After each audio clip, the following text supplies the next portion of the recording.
Maranatha, the Lord is coming. A devotional by Ellen G. White. October 9. In the dens and caves of the earth.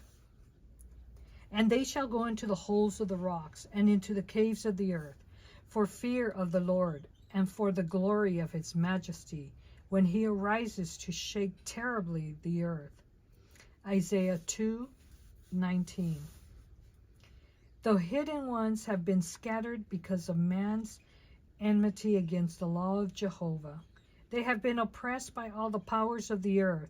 They have been scattered in the dens and caves of the earth through the violence of their adversaries, because they are true and obedient to Jehovah's laws. But deliverance comes to the people of God. To their enemies, God will show himself a God of just retribution. From the dens and the caves of the earth that have been the secret hiding places of God's people, they are called forth as witnesses, true and faithful. The people who have braved out the rebellion will fulfill the description given in Revelation 6:15 through 17. In these very caves and dens, they find the very statement of truth in the letters and in the publications as witness against them.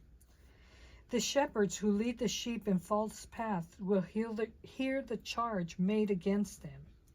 It was you who made light of truth.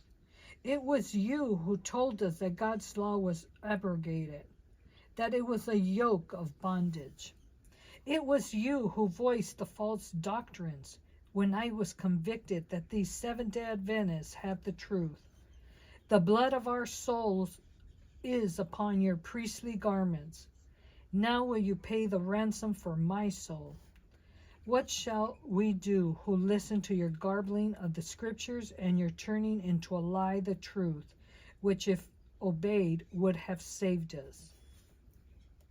When Christ comes to take vengeance on those who have educated and trained the people to trample on God's Sabbath, to tear down his memorial and tread down with their feet the feed of his pastures, lamentations will be in vain. Those who trusted in the false shepherds had the word of God to search for themselves, and they find that God will judge every man who has had the truth and turned from the light, because it involves self-denial and the cross.